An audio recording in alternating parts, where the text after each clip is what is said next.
आप देख रहे हैं बुलंद आवाज इंडिया का खास कार्यक्रम रूबरू। आज हम आपको एक ऐसी शख्सियत से मिलवाना चाहेंगे जो कि world record holder, social activist, global motivational speaker, advocate supreme court of India, government advocate high court Jabalpur एवं नारी शक्ति एक नई पहल फाउंडेशन की संस्थापक एडवोकेट डॉक्टर नुपुर धमेजा से खास मुलाकात। मैं डॉक्टर ज्योति राजपूत आपका स्वागत करते हैं।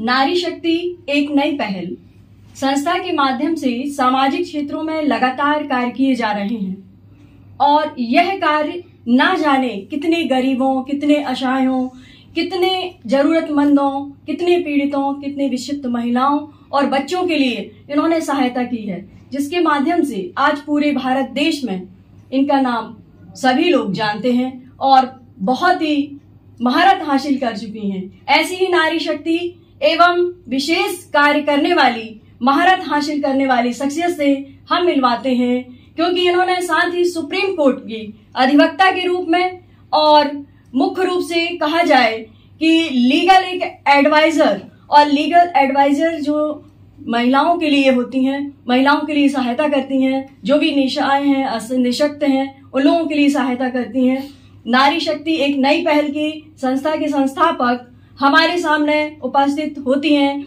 नुपुर धमेजा जी। डॉक्टर नुपुर धमेजा जी, आपका स्वागत है। धन्यवाद।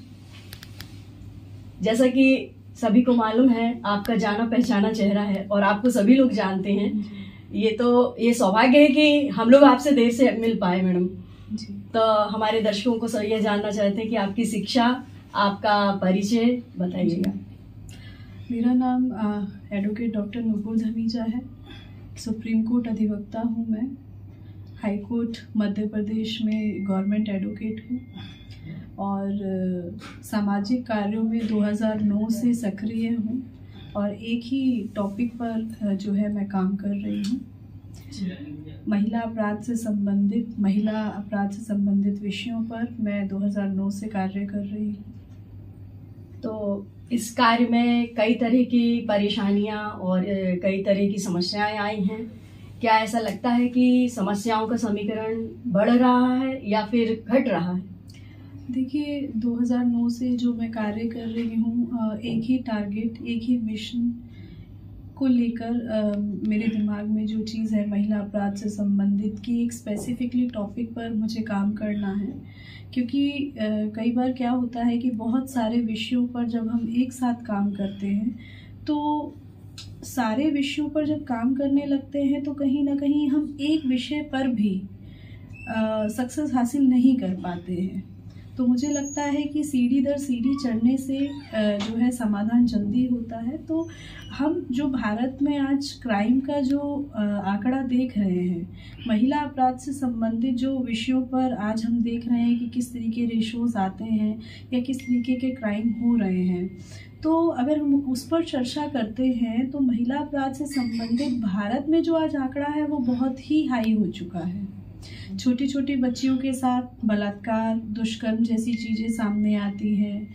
और जो महिलाओं की बात करते हैं तो महिला पीड़ित है कहीं ना कहीं डोमेस्टिक वायलेंस से, कहीं ना कहीं उनको मारपीट करना, घरेलू हिंसा, इन सब चीज़ों से महिलाएं बहुत पीड़ित हैं। वाकई में आपने जो बताया कि भारत की जो महिलाओं की जो समस्याएं हैं भारत देश में बहुत ही गंभीर होती जा रही हैं, जबकि आधुनिक युग में कहा जाता है कि अलर्ट रहते हैं, लेकिन अलर्टनेस के साथ साथ लोगों में ये जागरूकता का अभाव है, क्योंकि हर घर में महिला है, हर घर में माँ है, हर घर में बेटी है, लेकिन समस्याएं वैसी की वैसी। आखिर क्यों?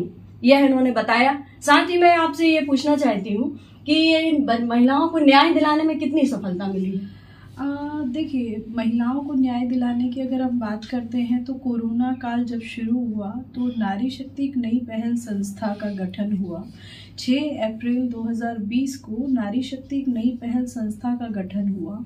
इस गठन के पीछे बहुत बड़ा उद्देश्य, बहुत बड़ा मकसद, बहुत बड़ा टारगेट था।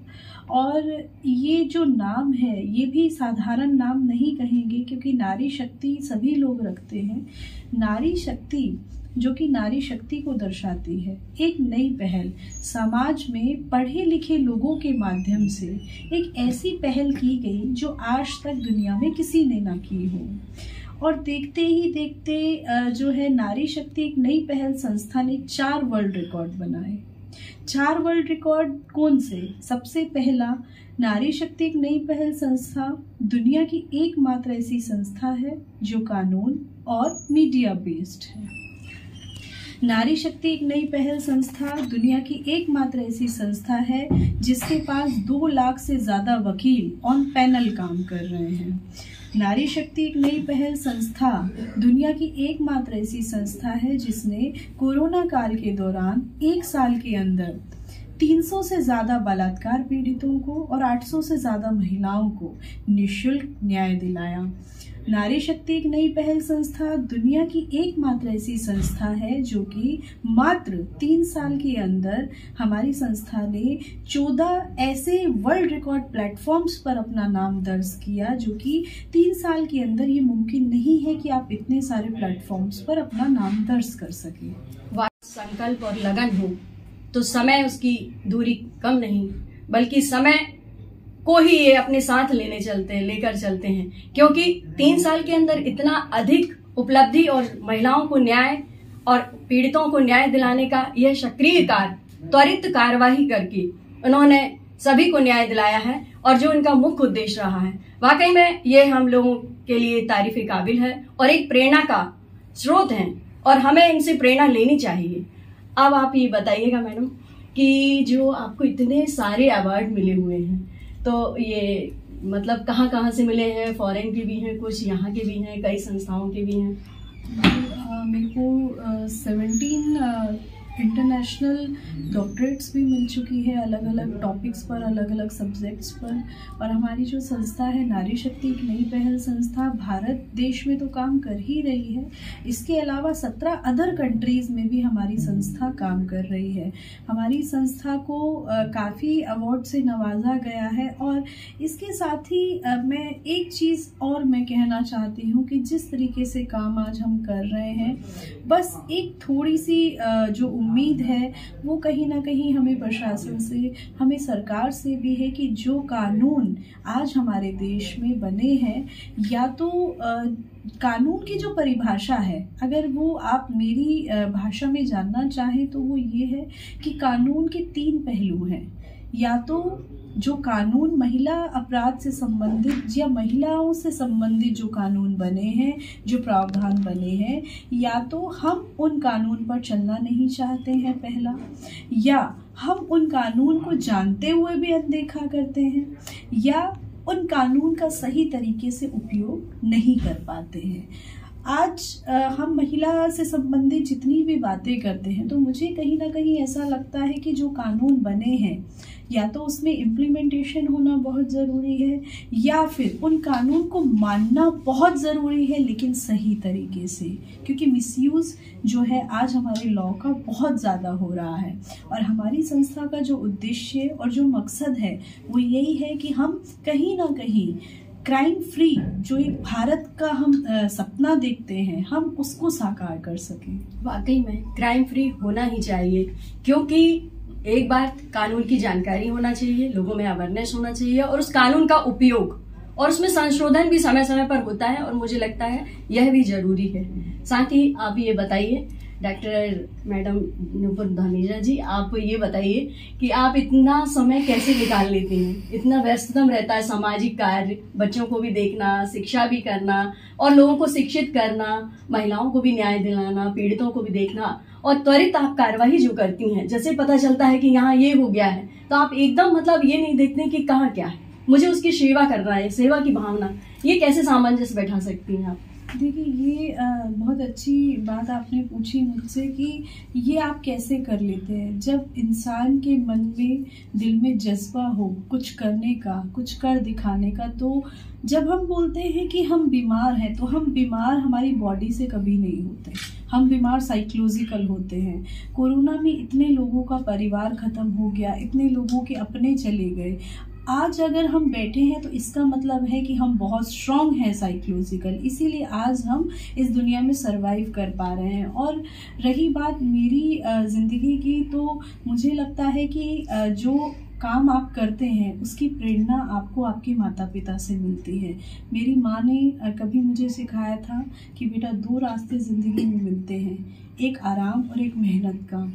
मेहनत करने का रास्ता, और दूसरा या तो आप गलत रास्ता चुनो या किताबों को अपना दोस्त बनाओ। ये 2 चीज़ें उन्होंने कभी बताया था। तो मेहनत और किताबें आज मुझे यहाँ तक लेकर आई हैं, और मेरी माँ की जो प्रेरणा है, मैं बिल्कुल उस चीज़ को आज तक अपने बच्चों में भी वो चीज़ डालती हूँ कि बेटा जो हम बोलते हैं कि हमारे माता पिता हमारे दोस्त हैं, या हमारे रिश्तेदार हमारे दोस्त हैं, या किसी को हम अपना दोस्त बना लेते हैं, लेकिन सबसे पहले हमारे माता पिता और दूसरे नंबर पर हमारी किताबें, क्योंकि बिना शिक्षा आप आगे नहीं बढ़ सकते, बिना शिक्षा आप तरक्की नहीं कर सकते, और बिना शिक्षा कहीं ना कहीं ये जो सामाजिक कार्य भी आप कर रहे हैं उसकी जो प्रेरणा है आपके माता पिता से तो आती ही है, लेकिन जो आपको बुद्धि प्राप्त होती है वो कहीं ना कहीं एजुकेशन बहुत इम्पोर्टेंट है आपके जीवन में, कि आप पढ़े लिखे होना और शिक्षित होना बहुत जरूरी है। बहुत ही अच्छा शिक्षा और संस्कार, और यह संस्कार माता पिता से ही मिलते हैं, और माँ की प्रेरणा से ही आज यहाँ तक पहुंची है, और मातृशक्ति ने ही आज इन्हें शक्ति प्रदान करी। और जो नारी शक्ति एक नई पहल संस्था का मुख्य जो थीम उन्होंने रखी, जो आधारशिला रखी, वो आपकी मम्मी के द्वारा ही, मुझे ऐसा लगता है कि उन्हीं के द्वारा ही, प्रेरणा के माध्यम से ही हुई है। ये सत्य है कि माँ की शक्ति, मातृशक्ति के माध्यम से ही हर व्यक्ति बढ़ता है, और यदि ये प्रेरणा हम उसको अनुग्रहित कर लें, अपने आप में आत्मसात करके आगे बढ़ें, और एक संकल्प और विश्वास के साथ समाज की सेवा करें, तो बहुत ही एक तारीफे काबिल और सकारात्मक होती है सोच। कुछ ऐसा संस्मरण हो जो आपको ऐसा लगता है कि कार्य के दौरान मुझे समाज सेवा या राजनीति सेवा में कुछ भी ऐसा लगा कि आपको कुछ संस्मरण सुनाइए जो हमारे दर्शकों को प्रेरणा वाली चीज आ जाए, कि प्रेरणा स्रोत हो जाए आप उनके लिए, कि आगे समाज ने तो बहुत कुछ दिया, ये दर्शकों को कुछ बताइएगा आप। देखिए, मेरा मानना है कि जो दौर आज का चल रहा है, आज के दौर को कलयुग कहते हैं, और आज के जो कलयुग का दौर चल रहा है, हम देखते हैं कहीं पर भी कोई घटना होती है, महिला या पुरुष किसी के साथ भी, तो लोग उसकी मदद नहीं करते। लोग सबसे पहले वीडियो बनाते हैं, और वीडियो बनाते हैं और मज़े लेते हैं, चाहे उसकी जान ही क्यों ना चली जाए। उनको कहीं ना कहीं मिलियन व्यूज़ चाहिए, व्यूअर्स चाहिए, बहुत सारी ऐसी चीज़ें हैं। तो मेरा मानना ये है कि जिस तरीके से आजकल का माहौल हो गया है, तो सबसे पहले तो हम उसको कैसे रोकें। कोई भी समस्या आती है तो उसके पीछे समाधान क्या होना चाहिए। तो जो डिजिटल लाइफ हम जी रहे हैं, जो डिजिटल वर्किंग हम कर रहे हैं, मैंने माना कि डिजिटल वर्किंग बहुत यूजफुल है, हमारे लिए बहुत फायदेमंद है। डिजिटल लाइफ बहुत ज़रूरी है, क्योंकि आज का जो दौर है भारत को बहुत आगे जाना है। तो without digital life you can do anything, but एक उस चीज का भी क्राइटेरिया फिक्स होना चाहिए कि हमें डिजिटल को यूज कितना करना है। हमारे पास एक ऐसा भी कानून होना चाहिए कि डिजिटल को कितना यूज करें और कैसे करें, क्योंकि आज आप देखते हैं छोटे छोटे बच्चे पॉर्न साइट्स देखते हैं, छोटे छोटे बच्चे बिगड़ जाते हैं, बिना मोबाइल के बच्चे खाना नहीं खाते हैं। तो ये जो मोबाइल्स हैं, ये जो डिजिटल लाइफ है, ये नुकसानदायक कितनी है और फायदेमंद कितनी है, पहले हमें ये समझना पड़ेगा। और इसको समझने के बाद हमें कहीं ना कहीं इसको प्रशासनिक तौर पर एक ये चीज लागू करनी होगी कि इस क्राइटेरिया के अंदर रहकर ही हम इस चीज को यूज कर सकते हैं। तो बहुत सारी ऐसी चीजें हैं। और दूसरा मैं कहना चाहूंगी कि जो आजकल डिजिटल लाइफ हो गई है, अगर हम बात करते हैं बच्चों को संस्कार देने की, तो जब माँ गर्भवती होती है तो माँ क्या करती है, पहले जमाने में देखा जाता है जितने भी भगवान हुए माँ के पेट में उन्होंने शिक्षा प्राप्त की। आज के जो बच्चे हैं, आज हम बच्चों को गलत ठहराते हैं, लेकिन कहीं ना कहीं वो गलत है, क्योंकि बच्चों को गलत ठहराने से पहले हमें खुद को देखना पड़ेगा। जब माँ गर्भवती होती है तो कहते हैं कि बच्चा पेट में माँ से संस्कार लेकर आता है, शिक्षा लेकर आता है। तो पहले माँ भगवत गीता पढ़ती थी, पहले माँ रामायण पढ़ती थी, है ना, पहले माँ जो है भगवान की किताबें पढ़ती थी। आज की जो माएँ हैं, आज की माएँ व्हाट्सएप चलाती हैं, फेसबुक चलाती हैं, और आज की माएँ रील्स बनाती हैं, बेबी शोवर करती हैं। पहले की जो हमारी जितने भी रीति रिवाज हैं, जो हमारे बड़े बुजुर्ग हैं, उस महिला को बोलते थे कि आप ढाक कर रखें। आज उस चीज को आप उजागर करें तो भारत की संस्कृति कहाँ जा रही है? बहुत सही। आप भारत की संस्कृति को कहाँ ले जा रहे? तो ये मैं मानती हूँ, ये चीजों की शुरुआत किसी और से नहीं, हमें खुद से करनी होगी। आप एक पेपर पेन उठाएं, आप अकेले में बैठे अपनी कमियां लिखें, एक तरफ अपनी अच्छाइयां लिखें, आपको समझ में आएगा कि मैं कितना अच्छा हूँ और कितना बुरा हूँ। उन कमियों के ऊपर काम करने की जरूरत है, उन अच्छाइयों को देखने की जरूरत है और बढ़ाने की जरूरत है। तो मुझे लगता है कि हमें इस जीवन में, मैं अपने आखिरी शब्दों के साथ इस चीज को विराम दूंगी कि अपने जीवन में आए दिन निकल रहा है, हमें नहीं पता हमारा कौन सा पल, हमारा कौन सा दिन आखिरी हो।